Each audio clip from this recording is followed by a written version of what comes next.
ثم إلى أرواح الأئمة المجتهدين والعلماء العاملين والمفسرين والمحدثين الفقهاء العاملين سيما شيخنا ومربينا وقدوتنا المخلد المجاهد في سبيل الله كي يدعو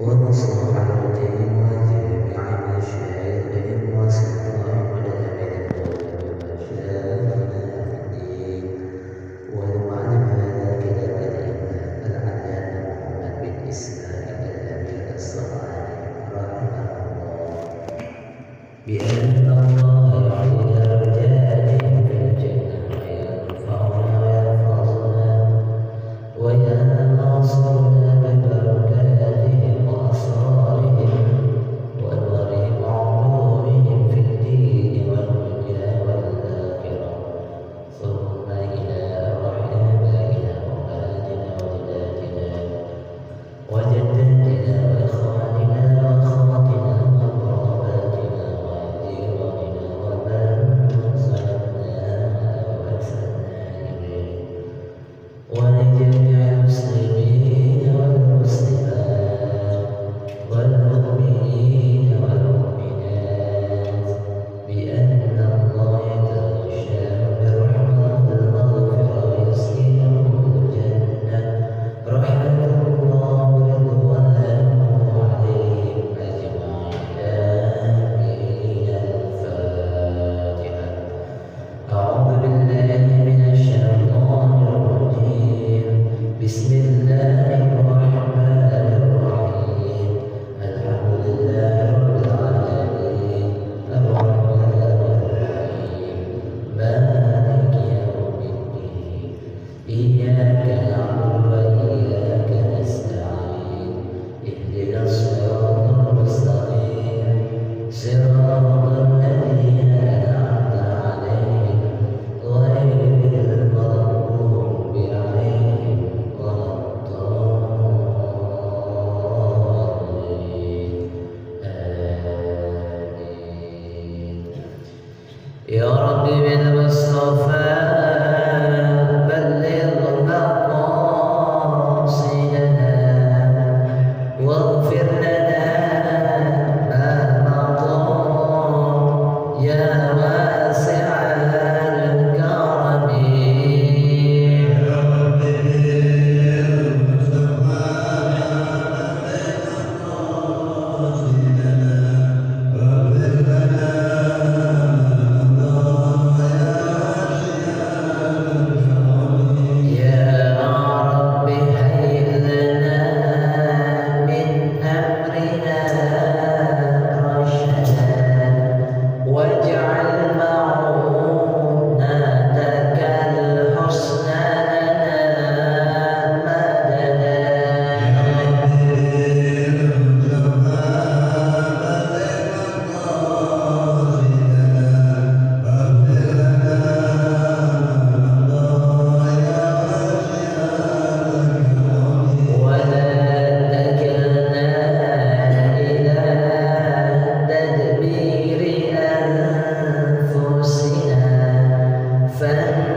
al-musannif rahimahullah ta'ala wa nafa'na bihi wa bihi fid darin amin. Hadis yang pertama hadis Mughirah bin Syu'bah radhiyallahu anhu qala, dari Mughirah bin Syu'bah, semoga berkah Allah daripada dia, qala berkata ia, kuntu ma'an Nabi sallallahu alaihi wasallam, adalah aku bersama Nabi kita Nabi Muhammad sallallahu alaihi wasallam, fatawaddo'a, ya, ketika saat itu Nabi berwudu, fa'ahwaitu la anzi'a khuffaihi, kemudian aku membungkuk dengan tujuan untuk melepas khufnya. Faqala, kemudian Nabi berkata, da'ahuma, tinggalkan keduanya, biarkan keduanya.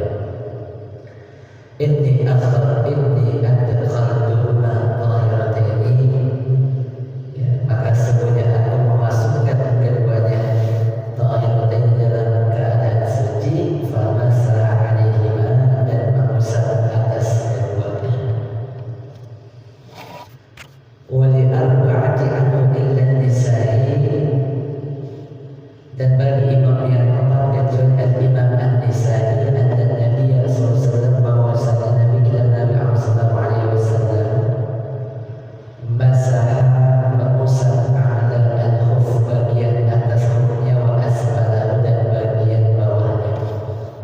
Wa fi isnad dhaif, ya, dan dijelaskan bahwa sanadnya dhaif. Wa an Ali radhiyallahu anhu, dan dari Sayyidina Ali, semoga beridai Allah daripadanya, annahu qala, bahwasanya bersabda oleh Nabi, lau kana dinu birra'yi, karena adalah agama itu cukup dengan logika, lakana asfalul khuf, niscaya adalah bagian bawah khuf, aula bil masjid min a'lahu, niscaya bagian bawah lebih utama diusap dari bagian atasnya. Wa qad ra'aitu Rasulullah, dan sungguh aku telah melihat akan Rasulullah sallallahu alaihi wasallam, ya, dan sungguh aku telah melihat Rasul sallallahu alaihi wasallam ala dhahir khuffaihi, yang berkata ini adalah Sayyidina Ali, ya, mengusap atas bagian yang zahir dari khufnya, bagian yang tampak.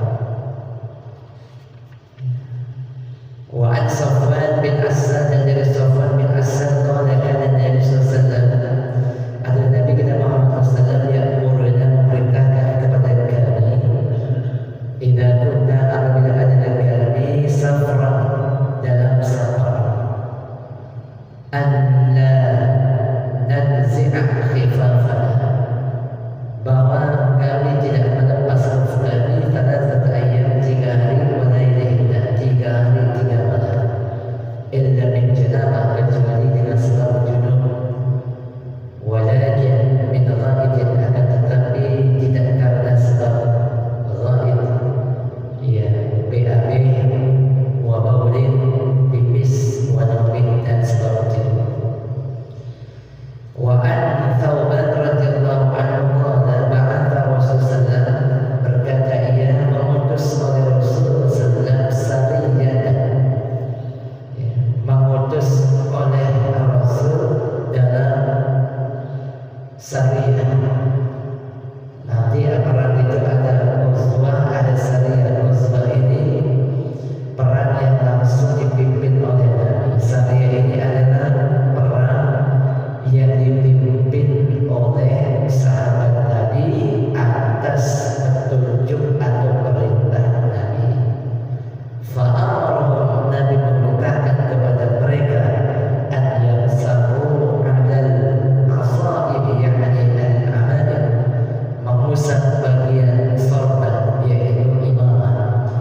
yusalli fi badan salatah, pada keduanya wala yarka'u, dan janganlah melepas keduanya insya jika ihram illa bil janabah, kecuali sebab junub. Wa an Abi Bakrah, dan dari Abi Bakrah an Nabi sallallahu alaihi wasallam annahu, bahwasanya rakhasa lil musafir, memberikan rukhsah bagi orang musafir 3 hari 3 malam, wal muqim yawman, dan orang yang mukim 1 hari 1 malam, idza tazahara fa labisa khufaihi, apabila telah suci maka gunakanlah khufnya, pakailah khufnya, an yamsah alaiha, kemudian ia usap atas keduanya. Wa an Abi bin Umar annahu qala ya Rasulullah amsah al-khufaini, apakah boleh aku mengusap atas khuf? Qala na'am, qala yawman, qala na'am, qala yawmaini, 1 hari ya, 2 hari ya, qala 3 ayyam, 3 hari ya, qala na'am wa ma syi'ta, dan terserah kamu. Tetapi hadis ini dhaif. Tadi udah kita baca hadis-hadisnya. Sekarang syarahnya. Baik para jemaah sekalian, kita masuk ke dalam pembahasan khuf. Apa itu khuf? Khuf itu adalah alas kaki. Alas kaki. Alas kaki yang dalam penggunaannya nanti tidak perlu dilepas. Dia ada cara-cara khusus. Apa syarat daripada khuf ini? Syarat daripada khuf ini yang pertama bahwa alas kaki tersebut wajib menutupi bagian kaki yang wajib dibasuh, dimulai dari ujung kaki sampai mana?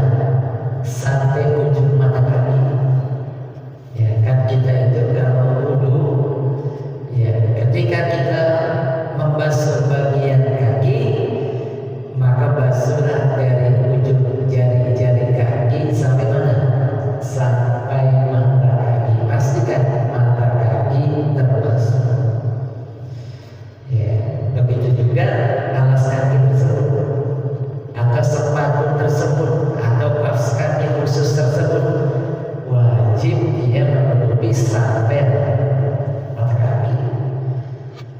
Kalau kurang dari mata kaki, berarti nggak bisa, nggak bisa disebut khuf. Jadi khuf di sini syaratnya wajib menutup mata kaki.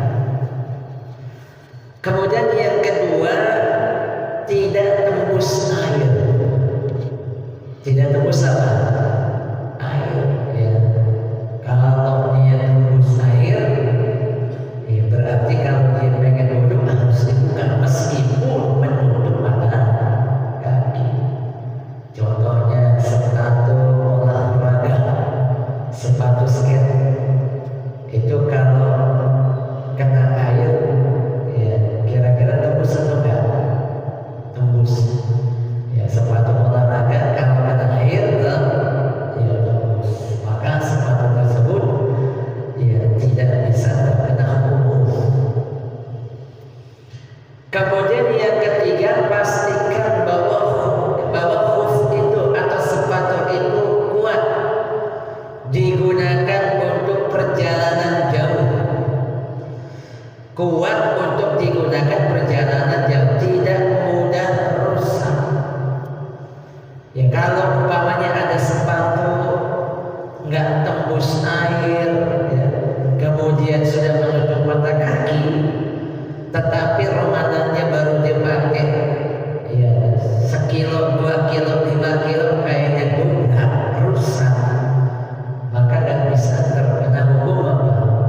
Hukum khuf. Jadi yang pakai itu kudu yakin, dilihat, dicek, wah ini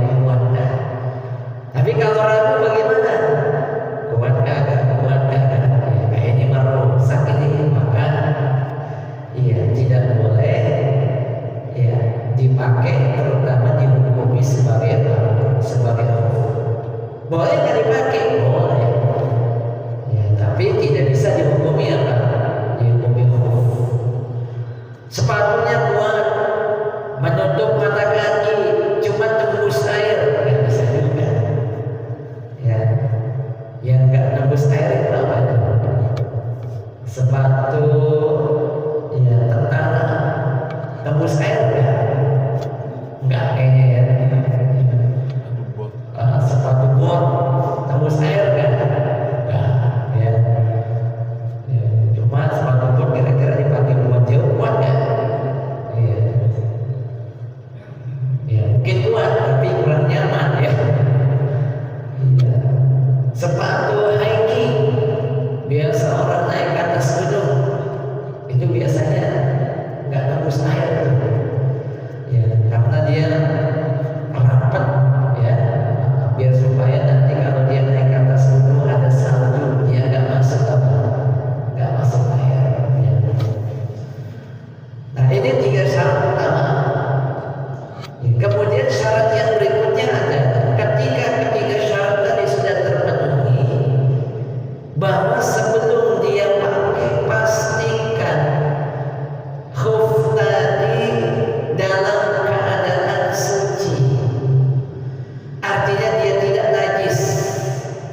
Kalau ada najis ya bersihin dulu.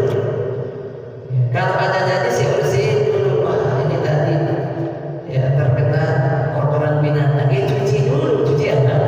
Cuci dulu. Ketika kemudian sepatunya sudah bersih, orang yang pakai sudah suci. Jika dia junub sudah mandi, ya, jika dia pipis umpamanya, kentut umpamanya, berarti dia sudah wudu. Begitu dia sudah wudu, ya tidak ada najis di sepatunya, di khufnya, maka boleh dia pakai. Ya, boleh dia pakai. Ya, dia pakai. Jadi gitu. Kemudian yang berikutnya, kapan khuf ini? Begini, emang kenapa sih huruf khuf itu dipakai? Kalau kita haji, kalau kita umroh, kalau haji sih, umumnya kita akan selalu dapat musim panas, umumnya, ya. Meskipun nanti bisa jadi pada satu waktu, ya akan ada perubahan musim, gitu ya. Tapi kalau di Mekah cuaca itu pilihannya dua, kalau nggak panas, kalau nggak panas banget. Tapi kalau di Madinah kita akan dapati 2 musim. Satu pada musim panas, satu pada musim dingin, terutama umroh. Ya, kalau haji seringnya kita dapat musim apa? Panas. Tapi kalau umroh ada nanti waktu-waktu di mana ketika kita sampai Madinah menggigil badan kita, keluar dari hotel, wah badan kita kedinginan, perlu jaket. Ya, jadi enaknya di mana? Di masjid atau di penginapan. Tapi kok di penginapan ya nggak dingin ya, sebab ketika nanti musim dingin AC-nya berubah jadi panas. Biasanya kita pasang AC 14, ya begitu nanti di musim dingin AC-nya dipanasi jadi 30. Jadi apa? Waktu saya ke Turki itu sampai -0 derajat. Ya, ternyata AC-nya dibikin 30, jadi hangat. Jadi apa? Jadi hangat. Jadi AC itu sebenarnya ya bukan hanya untuk mendinginkan, tapi juga bisa menghangatkan dengan disetting derajatnya sampai 30. Cuma kan kalau di kampung kita ya kayaknya panas terus, jadi makanya kita setting ya kalau nggak 14, 17, 18, 20 kan begitu. Dan ketika musim dingin ya, itu justru gak dianjurkan untuk mandi. Saya waktu sekolah di Al-Azhar di Mesir, datang itu musim dingin. Ya, saya bawa selimut dan ternyata sampai di sana Karena selimut yang ada di Indonesia masih dianggap tipis. Jadi begitu kita sampai di sana, yang pertama kita beli adalah selimutnya tebal. Dia punya jaket juga beda, jaketnya tebal. Ya, makanya di Indonesia pun juga ada. Kalau pengen beli jaket khusus, ya itu beli di tempat-tempat khusus. Jaketnya itu nggak murah, ya. Ada yang harganya 1 juta, 2 juta, 3 juta. Karena memang kalau hanya pakai jaket yang harganya 100.000, 200.000, yang kalau kita pakai di kampung kita udah kegerahan sampai di sana itu jaket nggak kepake, tebus, tebus, ya. Dulu pas ketika baru nyampe di Al-Azhar itu di Mesir itu, saya mandi ngomelin karena memang ada anjuran dari Kementerian Kesehatan jangan sering-sering mandi. Kapan mandinya? 2 hari sekali, 3 hari sekali. Baru tak baru. Sebab ini, sebab apa? Kita di puncak kadang mandi sehari sekali badan masih enak, nggak apa itu, nggak lengket. Tapi begitu kita nyampe Bekasi, ya coba-coba kita mandi sehari sekali, lengket badan kita. Ya, maka dalam kondisi-kondisi seperti itu, ya, di antaranya kaki, ya di antaranya apa? Ya kaki itu enaknya itu tertutup rapat. Ya, makanya orang, ya, kenapa ada yang kalau tidur dia pakai sarung kaki? Sebab kalau kakinya nggak ditutup dingin. Ya, begitu juga orang pakai huf dalam suasana atau cuaca yang dingin. Apalagi dulu zaman Nabi belum ada pemanas. Ya, dipakai kemudian dalam musim dingin ngebantu sehingga kaki tidak cepat kedinginan. Nah kemudian tadi itu syarat-syaratnya. Kapan kemudian khuf itu dianggap batal? Artinya khuf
Berapa jaraknya? 88 km.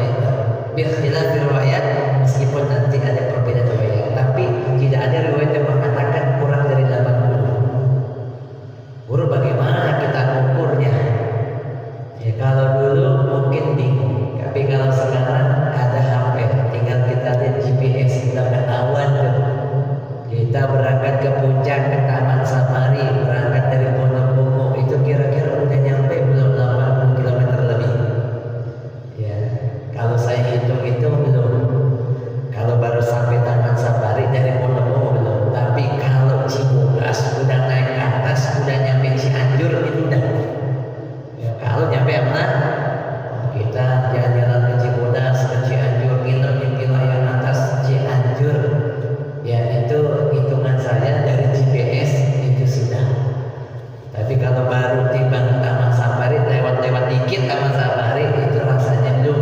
Apalagi 88 km. Artinya bagi orang yang sudah musafir 88 km, di dalam kitab Al-Fiqhul Islam wa Adillatu, lebih dari itu maka boleh kita pakai selama 3 hari 3 malam. Dipakai di hari Senin jam 7 pagi, Selasa 1 hari, Rabu 1 hari, Kamis jam 7 pagi, selesai terakhir. Berarti begitu masuk waktu zuhur di hari Kamis, kudu dibuka dulu. Kudu apa? Kudu dibuka dulu. Ya, kudu dibuka dulu. Sekarang yang berikutnya, bagaimana tata cara pakainya?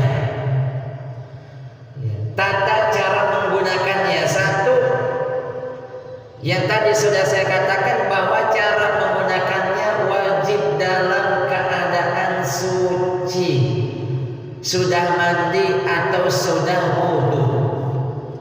Ya, sudah mandi atau sudah wudu. Boleh nggak kalau saya pakai dulu wudunya belakangan? Nggak boleh. Ya, tidak apa? Tidak boleh. Jadi sebelum dipakai sudah wudu dulu. Udah wudu, udah bersih, udah suci, sepatunya tidak ada najis, udah pakai. Ya, Bro, kayaknya kalau kita tidur pakai sepatu kayaknya repot. Ya, kalau di Saudi, di Arab, di sana, di Saudi, di Mesir dan sebagainya, itu ada nanti memang sepatu atau kaos kaki yang terbuat dari kulit khusus, ada. Jadi kalau nanti pengen ngerasain gitu ya, silakan nanti haji ada umroh cari. Ya, desainnya itu lebih mirip kayak kaos kaki tapi tebal. Ya, tapi apa? Tapi tebal. Ada resletingnya, kemudian ada jepretannya, jadi nggak mudah lepas. Jadi kalau kita pakai itu rasanya seperti kita memakai kaos kaki.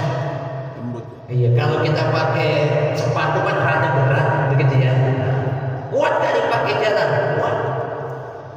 Lah Guru, bagaimana kalau kita dipakai jalan? Bukankah ya, di jalanan itu nanti ada debu, ada ya apa tuh? Debu, tanah dan lain sebagainya. Debu, tanah belum tentu najis. Ya. Apalagi kalau di Mekah, di Madinah, aman begitu. Ya, nggak ada kucing di sana, gitu ya. Bahkan ada burung tuh, burung. Coba perhatikan.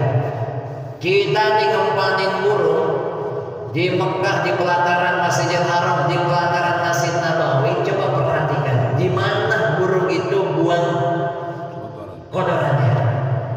Saya belum pernah nemu itu. Ya, meskipun itu burung banyak, tapi buang kotorannya dia tahu di tempatnya. Sehingga ketika kita jalan-jalan di sekeliling itu atau di tempat-tempat yang seperti itu, aman. Atau barangkali dari rumah kemudian naik kendaraan kita bersih, aman nggak? Aman. Sampai kemudian tempat penginapan kita turun lagi, penginapan kita bersih, aman nggak? Aman. Ya, jadi aman, gitu ya. Nah, jadi suci. Bagaimana kalau kami pengen pipis? pipis bagaimana guru, apalagi sampai 3 hari 3 malam. Kalau pipis ya usahakan sepatunya atau hoofnya itu ditutup, ambil plastik kita ikat ya. Andaikan nanti terkena najis, terkena cipratan pipis, yang terkena bukan sepatu hoofnya, tapi yang terkena adalah plastiknya ya. Kecuali kita bisa menjaga itu, guru, kita mah pipisnya di toilet udah saya siram bersih.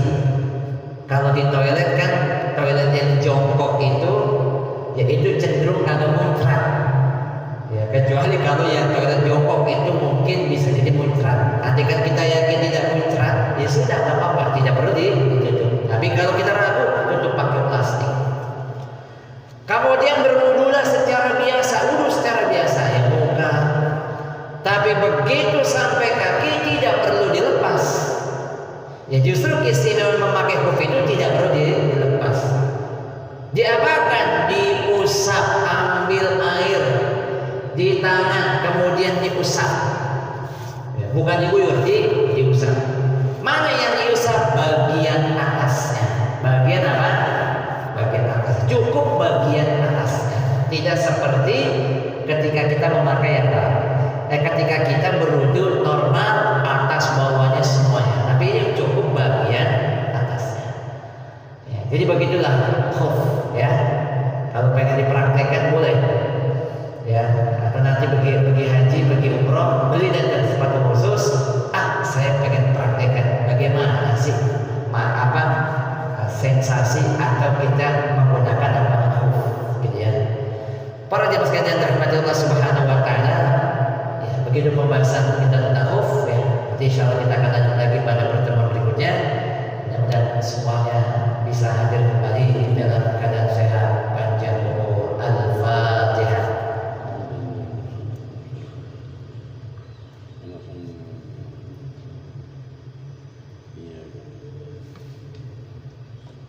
Allahumma bihaqqil Fatihah wa bisirril Fatihah wa bikaramatil Fatihah wa bimu'jizatil Fatihah. Allahumma ij'alna wa auladana wa dhurriyyatana wa talamidana wa ja'alna min ahli al-ilm wal khair wa la taj'alna wa iyyahum min ahli asy-syarri wal dhair. Allahumma inna nas'aluka ilman nafi'an, Allahumma inna na'udzu bika min ilmin la yanfa'. Allahumma ij'al jam'ana hadha jam'an marhuman wa tabarrakna min ba'dihi wa ma'suma. Allahumma inna nas'aluka الجنة ونعوذ بك من سخطك والنار. وصلى الله على سيدنا محمد وعلى آله وصحبه وسلم والحمد لله رب العالمين. السلام عليكم ورحمة الله